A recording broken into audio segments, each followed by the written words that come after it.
ಅಂದರೆ ಕಕ್ಕುಯ್ದ್ಬಿಟ್ಟಿದ್ರು ಅದಕ್ಕೆ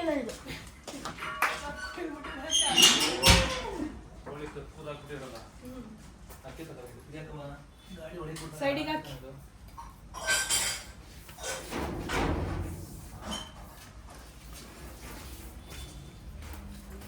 ಅಲ್ಲಿ ಬೀಳದಿಲ್ಲ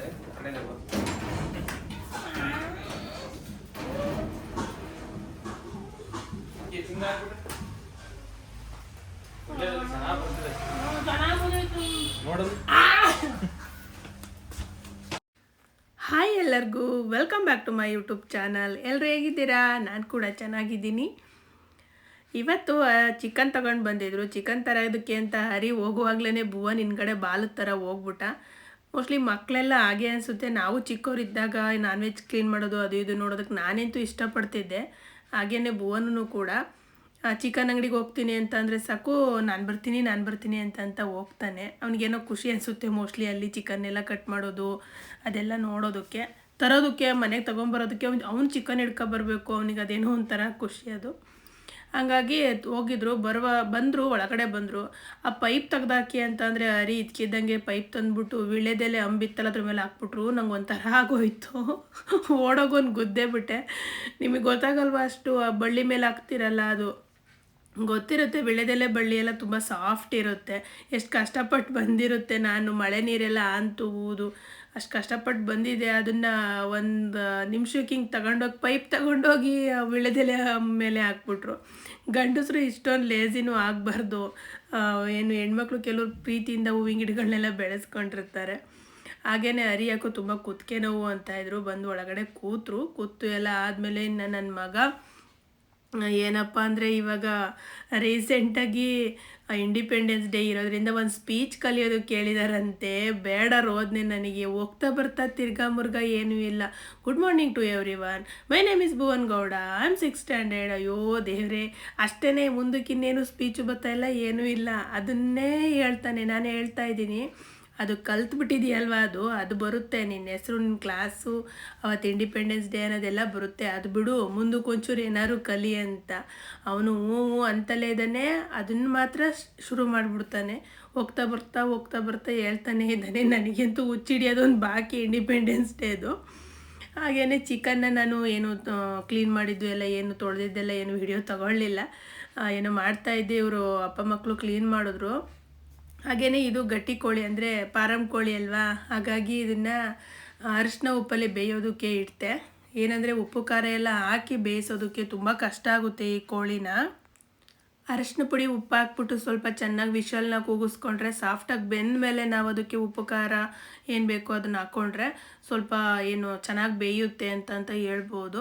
ಕುಕ್ಕರನ್ನೇ ಬೆಟರು ಅನಿಸುತ್ತೆ ಈ ಕೋಳಿಗೆ. ನಾಟಿ ಕೋಳಿ ಥರ ಇದೂ ಗಟ್ಟಿಗೆ ಇರುತ್ತೆ ಅಲ್ವಾ. ಹಾಗಾಗಿ ಫಸ್ಟು ಅರಿಶಿನ ಉಪ್ಪಲ್ಲಿ ಬೇಯಿಸ್ಬಿಟ್ಟೆ.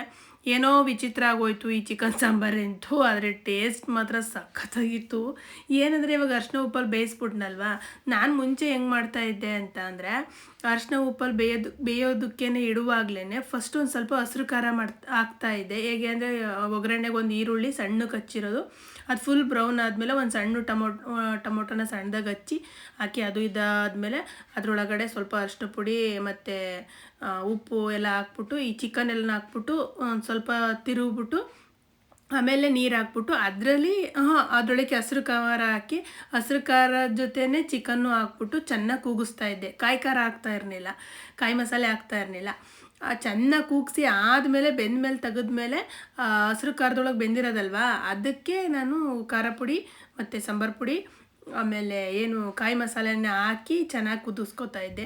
ಇವತ್ತೇನಾಗ್ಬಿಡ್ತು ಅಂತಂದರೆ ಅರಿಶಿನ ಉಪ್ಪಲ್ಲಿ ಬೇಯಿಸ್ಕೊಂಡು ತೆಗ್ದಿದ್ದ ತಕ್ಷಣ ಅದಕ್ಕೆ ಖಾರ ಇದು ಕಾಯಿ ರುಬ್ಬಿಟ್ಟಿದ್ನಲ್ವ ಅದ್ರದ್ದು ಊದ್ಬಿಟ್ಟೆ ಮಸಾಲೆನ. ಕಾಯಿ ಮಸಾಲೆ ಆಡಿಸ್ಕೋಬೇಕಾದ್ರೆ ಸ್ವಲ್ಪ ಸಾಂಬಾರು ಸೊಪ್ಪು ಹಾಗೇ ಸ್ವಲ್ಪ ಇದು ಗಸಗಸೆ ಬರುತ್ತಲ್ಲ ಅದನ್ನು ಕೂಡ ಹಾಕ್ಕೊಂಡಿದ್ದೆ. ಒಂದು 2 ತುಂಡು ಚಕ್ಕೆ ಹಾಗೇ ಗಸಗಸೆ ಹಾಕ್ಕೊಂಡು ಆಡಿಸಿದ್ದೆ. ಅದು ತೆಗ್ದಿದ್ದ ತಕ್ಷಣ ಅದ್ರೊಳಗಡೆ ಹಾಕಿಬಿಟ್ನಾ. ಸರಿ ಉಪ್ಪು ಮತ್ತು ಏನು ಖಾರ ಪುಡಿ ಮತ್ತು ಸ್ವಲ್ಪ ಸಾಂಬಾರು ಪುಡಿ ಹಾಕ್ಕೊಂಡೆ. ನಾನು ಮೊದಲೇ ಹೇಳ್ತಾ ಇರ್ತೀನಿ ಯಾವಾಗ್ಲೂ ಮೊದಲಿಂದನೂ ನಾನು ಜಾಸ್ತಿ ಮಸಾಲೆಗಳನ್ನ ಗರಂ ಮಸಾಲೆ ಚಿಕನ್ ಮಸಾಲೆ ಅವೆಲ್ಲ ಏನೂ ಯೂಸ್ ಮಾಡಲ್ಲ ಜಾಸ್ತಿ. ನಂಗೆ ಅದ್ರದ್ದೆಲ್ಲ ಫ್ಲೇವರ್ಗಳು ಅಷ್ಟು ಇಷ್ಟ ಆಗಲ್ಲ. ಪಲಾವ್ ಮಾಡಲಿ ಏನು ಮಾಡಲಿ ತುಂಬ ಸಿಂಪಲಾಗಿ ಮಾಡ್ತೀನಿ. ಕೆಲವೊಂದೊಂದು ಟೈಮ್ ಏನಂದರೆ ತುಂಬ ಜನ ತುಂಬ ಮಸಾಲೆಗಳನ್ನ ಹಾಕಿ ಮಾಡ್ತಾರೆ. ಹಂಗೆ ನೋಡುವಾಗ ಅದು ನಿಮಗೆ ಹೆಂಗೆ ಮಾಡಿದಾರಲ್ವ ಅಂತ ಅನ್ನಿಸ್ಬೋದು. ಟೇಸ್ಟ್ ಅಷ್ಟು ಚೆನ್ನಾಗಿರಲ್ಲ. ನಾನು ಪರ್ಸ್ನಲಿ ಹೇಳ್ತಾ ಇದ್ದೀನಿ, ಎಷ್ಟು ಮಸಾಲೆಗಳನ್ನ ನೀವು ಜಾಸ್ತಿ ಮಾಡ್ತೀರಾ ಅಷ್ಟು ಮೇನ್ ಏನಿರುತ್ತೆ ಇವಾಗ ಚಿಕನ್ನು, ಆ ಚಿಕನ್ನಿಂದು ಫ್ಲೇವರು ಕಮ್ಮಿ ಆಗ್ತಾ ಬರುತ್ತೆ. ಸಿಂಪಲ್ ಮಸಾಲೆಗಳನ್ನ ಹಾಕಿ ಅದ್ರದ್ದು ಅದು ಗಮನ ಜಾಸ್ತಿ ಕೊಡುತ್ತೆ ಚಿಕನ್ನಿಂದು ಅಂತ ನನಗನ್ಸುತ್ತೆ. ಪರ್ಸ್ನಲಿ ನನಗೂ ಕೂಡ ನಾನು ಫೀಲ್ ಮಾಡ್ತೀನಿ, ನನಗೆ ಹಂಗೆ ಅನಿಸುತ್ತೆ. ಇವಾಗ ಏನಂದರೆ ತುಂಬ ಮಸಾಲೆಗಳು ಜಾಸ್ತಿ ಹಾಕಿದ ತಕ್ಷಣ ಆ ಮಸಾಲೆಗಳ ಘಮ ಎಲ್ಲ ಸೇರಿಕೊಂಡು ಈ ಚಿಕನ್ನಿನ ಘಮನೇ ಕಮ್ಮಿ ಮಾಡಿಬಿಡುತ್ತೆ.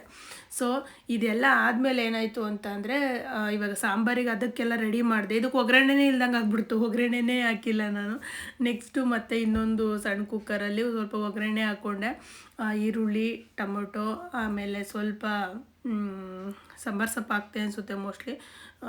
ಸಾಂಬಾರು ಸೊಪ್ಪು ಹಾಕಿದ್ನೋ ಬಿಟ್ಟನೋ ಗೊತ್ತಿಲ್ಲ, ಮರ್ತೇ ಹೋಯ್ತು ನನಗೆ ಇವಾಗ ವಾಯ್ಸ್ ಕೊಡುವಾಗ. ಸಾಂಬಾರು ಸೊಪ್ಪು ಹಾಕಿಲ್ಲ ನಾನು.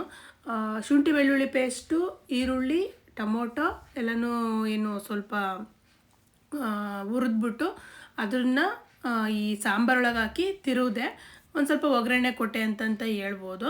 ತುಂಬಾ ಟೇಸ್ಟ್ ಚೆನ್ನಾಗಿತ್ತು. ಪ್ರಾಮಿಸ್ ಯಾವಾಗ್ಲೂ ಏನಂದರೆ ಮಸಾಲೆಗಳನ್ನ ನೀವು ಸ್ವಲ್ಪ ಕಮ್ಮಿ ಮಾಡಿಕೊಂಡಷ್ಟು ರುಚಿ ಚೆನ್ನಾಗಿ ಬರುತ್ತೆ. ಖಾರದ ಪುಡಿ, ಉಪ್ಪಿನ ಪುಡಿ ಅದು ಒಂದು ಹದವಾಗಿರಬೇಕು ಅಷ್ಟೇ. ಏನು ಮಾಡಿದ್ರು ನಾವು ಅಡುಗೆನ ಚೆನ್ನಾಗಿ ಮಸಾಲೆ ಹಾಕ್ಬಿಟ್ರೆ ಚೆನ್ನಾಗಿ ಬಿಡುತ್ತೆ ಅಂತ ಅನ್ನೋ ಮಾತು ನನ್ನ ಪ್ರಕಾರ ಅಂತೂ ಸುಳ್ಳು.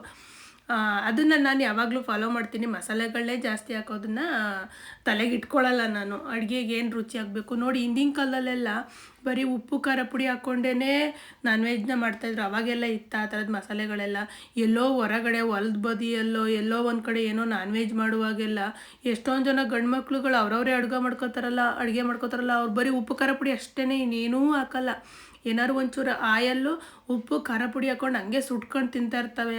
ಅದ್ರ ಮಜನೇ ಬೇರೆ ಮಾತ್ರ.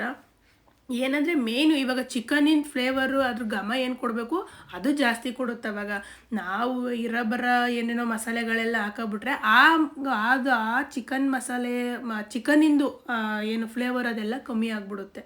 ಆ ಥರ ನಾವು ಥಿಂಕ್ ಮಾಡಬೇಕು ಅಂತ ನಂದು ಓನ್ ಐಡಿಯಾ, ನನ್ನ ತಲೆದು ಇದು. ಆಮೇಲೆ ಹಂಗೇನೆ ಊಟ ಎಲ್ಲ ಆದಮೇಲೆ ಒಂಚೂರು ಸಿಟಿಗೆ ಹೋಗೋಣ ಅಂತ ಹೋದ್ವಿ. ನಮ್ಮ ಅಮ್ಮನ ಮನೆಗೆ ಹೋಗಿ ಬರಬೇಕಿತ್ತು. ಹಾಗಾಗಿ ಸಿಟಿಗೆ ಹೋಗಿ ಒಂದು ರೌಂಡ್ ಸುತ್ತಾಡಿಕೊಂಡು ಊಟ ಆಗಿತ್ತಲ್ಲ ಹಂಗೇ ಸುತ್ತಾಡ್ಕೊಂಡು ಬಂದ್ವಿ. ಚಿಕನ್ ಏನು ತರೋ ಉದ್ದೇಶ ಇರಲಿಲ್ಲ. ಅಂದರೆ ಅವತ್ತು ಮಟನ್ ಸಾಂಬಾರು ಇತ್ತಲ್ಲ, ಮಟನ್ ಸಾರು ಊಟ ಮಾಡುವಾಗ ನಾನು ಊಟ ಮಾಡಿರಲಿಲ್ಲ ಅಲ್ಲ. ಹಾಗಾಗಿ ಅವತ್ತಿಂದ ಕೇಳ್ತಾಯಿದ್ರು ಯಾವತ್ತು ಚಿಕನ್ ಏನಾರು ತರಲ್ಲ ಹಂಗೆ ಹಿಂಗೆ ಅಂತ, ಇಲ್ಲ ಫಿಶ್ ತಿಂತೀಯಾ ಸ್ನಕ್ಕೆ ಹೋಗೋದ ಅಂತ ಕೇಳ್ತಾನೆ ಇದ್ರು. ನಾನೇ ಹೋಗಿರಲಿಲ್ಲ ಅಷ್ಟೇ, ಬೇಡ ಅಂತ ಅಂದ್ಕೊಂಡು ಸುಮ್ಮನಾಗಿದ್ದೆ. ಸರಿ ಅಂತ ನೆನ್ನೆ ತಗೊಂಡು ಬಂದಿದ್ರು ಸ್ವಲ್ಪ ಚಿಕನ್ನ. ಹಂಗೆ ನಮ್ಮ ಅಮ್ಮನ ಮನೆಗೆ ಹೋಗಿ ಹಂಗೇನೆ ವಾಪಸ್ ಬಂದ್ವಿ ನಾವು ಅಲ್ಲಿಂದ. ಸುಮಾರು ಟೈಮ್ ಆಯಿತು.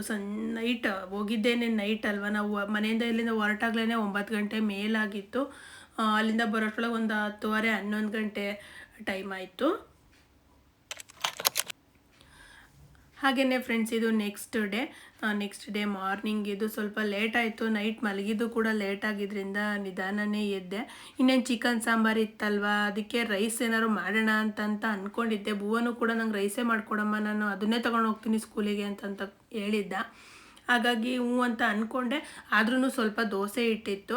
ಹಾಗಾಗಿ ಅವನಿಗೆ ದೋಸೆಗೂ ಚಿಕನ್ ಸಾಂಬಾರಿಗೂ ತುಂಬಾ ಚೆನ್ನಾಗಿತ್ತು. ಈ ಪಾರಂ ಕೋಳಿ ಏನು ಗೊತ್ತಾ, ನೈಟ್ ಹೊತ್ತೇ ಸಾಂಬಾರು ಮಾಡಿಟ್ಟಿದ್ರೆ ಸಖತ್ ಚೆನ್ನಾಗಿರುತ್ತೆ. ಬೆಳಗ್ಗೆ ಅಷ್ಟರೊಳಗೆ ಒಂಥರ ಅದ್ರದ್ದು ಜ್ಯೂಸಿ ಎಲ್ಲ ಬಿಡ್ಕೊಂಡಿರುತ್ತೆ ಚಿಕನಿಂದು.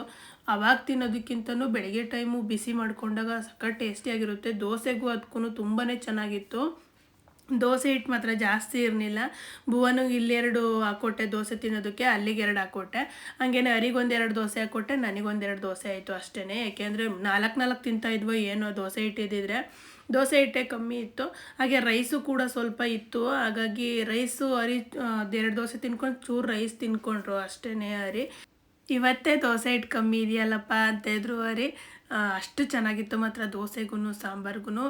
ಚಿಕನ್ ಸಾಂಬಾರಿಗೆ ಬೆಳಗ್ಗೆ ಹೊತ್ತು ಉಳಿದಿರೋ ಸಾಂಬಾರಿಗೆ ಇಡ್ಲಿ ದೋಸೆ ಆ ಥರ ತುಂಬ ಚೆನ್ನಾಗಿರುತ್ತೆ ಟೇಸ್ಟು. ನಿಮಗೂ ಆ ಥರ ಏನಾದ್ರು ಲೈಕ್ ಆಗುತ್ತಾ ಕಮೆಂಟ್ ಮಾಡಿ ಹೇಳಿ.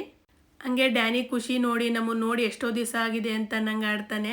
ಆವಾಗ ತಾನೇ ಜಸ್ಟ್ ಬಾಕ್ಲಾಕೊಂಡು ಹೋಗಿದ್ದೀನಿ. ಒಂದು ಸತಿ ಮನೆಗೆ ಬಂದು ಎಷ್ಟು ಸತಿ ಹೊರಗಡೆ ಹೋಗಿ ಬಂದ್ರೂ ಖುಷಿಯಿಂದ ಸ್ವಾಗತ ಮಾಡ್ತವೆ. ಹಂಗಾಗಿ ನಾಯಿಗಳು ಕಂಡ್ರೆ ನಂಗೆ ಸಖತ್ ಇಷ್ಟ. ಸಖತ್ ಅಂದರೆ ಅದು ಹೇಳೋಕ್ಕಾಗಲ್ಲ, ಅಷ್ಟೊಂದು ಇಷ್ಟ. ಈಗ ಫುಡ್ ಬೇರೆ ತಗೊಂಡು ಬಂದುಬಿಟ್ಟಿದ್ನಲ್ಲ, ಎಡ್ದ ಕೈಲಿ ಫುಡ್ ಇತ್ತು, ಹಂಗಾಗಿ ಏನು ನಿಲ್ತಾ ಇರಲಿಲ್ಲ, ಹಂಗೆ ಆಡ್ತಾ ಇದ್ದ. ಡ್ಯಾನಿಗೂ ಇನ್ನೇನು ಮೈ ತೊಳಿಬೇಕಿತ್ತು, ಇನ್ನೇನು ಇನ್ನೊಂದು 2-3 ದಿವಸ ಬಿಟ್ಟು ತೊಳಿಯೋಣ, ಅಷ್ಟರೊಳಗೆ ಹಬ್ಬ ಬರುತ್ತಲ್ವ ಹೆಂಗೂ, ಆ ಟೈಮಿಗೆ ಸರಿ ಹೋಗುತ್ತೆ ಅತ್ತಗೆ ಅಂತ ಅಂದ್ಕೊಂಡು ಸುಮ್ಮನೆ ಅದೇ. ಓಕೆ ಫ್ರೆಂಡ್ಸ್, ಈ ಒಂದು ವಿಡಿಯೋನ ಇಲ್ಲಿಗೆ ಮುಗಿಸ್ತಾ ಇದ್ದೀನಿ. ಯಾರಿಗೆಲ್ಲ ವಿಡಿಯೋ ಇಷ್ಟ ಆಯಿತು ವಿಡಿಯೋಗೆ ಒಂದು ಲೈಕ್ ಕೊಡೋದನ್ನು ಮರಿಬೇಡಿ. ಹಾಗೆಯೇ ಹೊಸದಾಗಿ ನನ್ನ ಚಾನಲ್ನ ನೋಡ್ತಾ ಇದ್ದರೆ ಚಾನಲ್ಗೆ ಸಬ್ಸ್ಕ್ರೈಬ್ ಮಾಡಿಕೊಂಡು ಸಪೋರ್ಟ್ ಮಾಡಿ. ಥ್ಯಾಂಕ್ ಯು ಸೋ ಮಚ್ ಎಲ್ಲರಿಗೂ ಇಷ್ಟೋ ತನಕ ವಿಡಿಯೋ ನೋಡಿದ್ದಕ್ಕಾಗಿ ಎಲ್ಲರಿಗೂ ಬಾಯ್ ಬಾಯ್.